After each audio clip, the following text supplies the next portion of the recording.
estamos apresentando à mesa os multifacetados professores, leitores Guimarães Rosa, limitações e oportunidades. Eric e Tamires.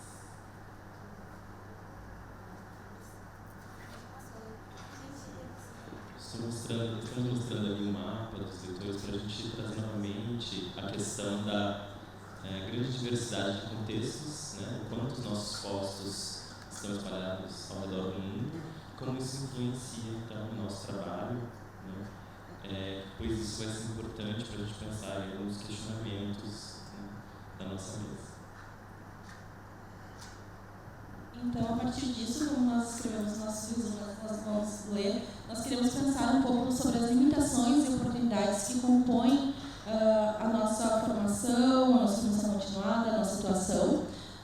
Todos temos aqui diferentes contextos prévios e também de atuação, mesmo que estejamos às vezes até no mesmo país, mas as realidades são diferentes, então pensando nessas limitações e oportunidades que nós temos, pensando na adaptação a essas realidades, a interação com os colegas e estudantes, também outras línguas e outras culturas a qual nós vamos ser imersos, nós vamos estar lidando, e também pensando nesses desafios que nos são colocados. Então nós queremos conversar nessa mesa sobre esses pontos e a partir disso então nós temos nosso objetivo, que é abarcar os diferentes contextos de atuação dos leitores Guimarães Rosa, em como se dão suas práticas de docência frente às expectativas da universidade e as limitações que são encontradas no decorrer do nosso exercício.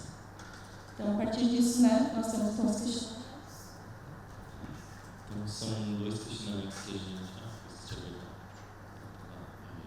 São dois questionamentos que a gente traz como linhas mestras iniciais, claro que nós vamos discutir, vocês vão fazer muitas coisas, né?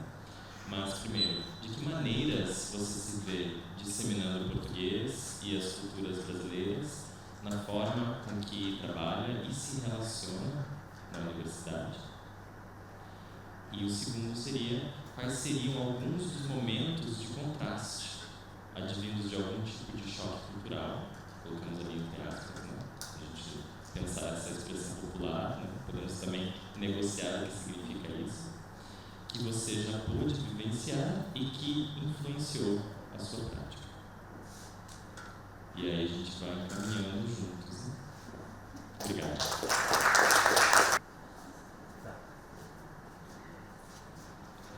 Certo, pessoal? Então, a gente conseguiu discutir muitas coisas muito interessantes, né? No final, eu comentei, né? Também o pessoal entregou mais do que a gente esperava, até entregou tudo mais um pouco. Então, é isso. Chegaram humildemente a você do lado, mas no final, muita coisa emergiu. E é uma série de pontos, né? Mas a gente tentou aqui organizar mais ou menos, né? Isso, uma organização inicial, usando o tema mesmo da nossa mesa, pensando em limitações e oportunidades, né? E acho que começamos com uma série de limitações que encaramos os nossos postos, e aos poucos fomos construindo algumas ideias de oportunidades também, né? Então, nós compartilhamos muitos de nós em diferentes lugares, percebemos uma limitação em relação a ideias rígidas, por exemplo, de papéis de gênero. Isso é uma coisa muito forte, né? Então, a gente, palavras como a questão do machismo parecem, mas eu acho que a gente pode aumentar um pouco, pensar como os papéis de gênero são rígidos em muitos locais de atuação nossos, né? E aí, claro, decorrem uma série de questões. Ou até o quão hierarquizadas são as relações, seja, né, dos professores com os alunos, ou seja, entre os professores com os colegas. A exclusão mesmo dos professores estrangeiros. Então, a gente falou um pouco sobre como isso pode acontecer por movimentos que bloqueiam, né, impedem o professor estrangeiro, né, o leitor, de se colocar. Quando ele está junto, quando ele está na interação, ou mesmo sequer convidando ele para a interação, né? Sequer dando essa oportunidade de fazer parte da co-construção, por exemplo, né? De um curso ou de um caminhamento aí de departamento. Falamos sobre burocracias, né? Que percebemos, faz parte da experiência de todos, os autoritarismos que a gente também enfrenta. E falamos de choques culturais, né? Nós lidamos com muitas coisas muito diferentes.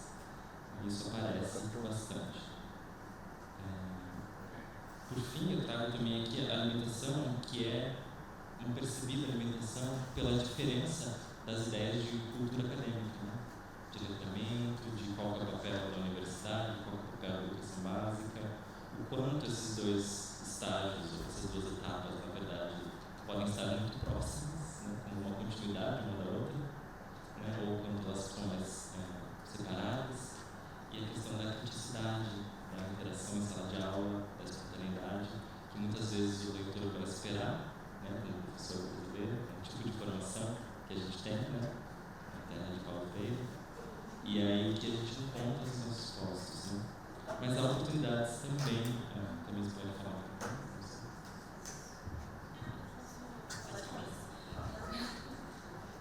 Então, um pouquinho sobre as oportunidades e aprendizados também. Então, acho que nós podemos até criar uma linha assim, aproximar melhor, porque também assim, poder escolher as metodologias, né, que vão ser utilizadas em sala de aula, utilizar recursos que os próprios contextos oferecem, né? Então, além de apenas pensar, nós temos que trabalhar, por exemplo, direções, né, e ter aquele material didático que às vezes é muito programado e que a gente vai seguir porque tem que seguir, né? Então, conhecer, né, e de fato ver, né? Não é assim, entrar naquele lugar e seguir e entender o contexto do aluno, utilizar isso em sala de aula de fato, né? Então, é uma oportunidade em alguns contextos e isso é uma contribuição muito grande também para quando a gente pensa em material didático.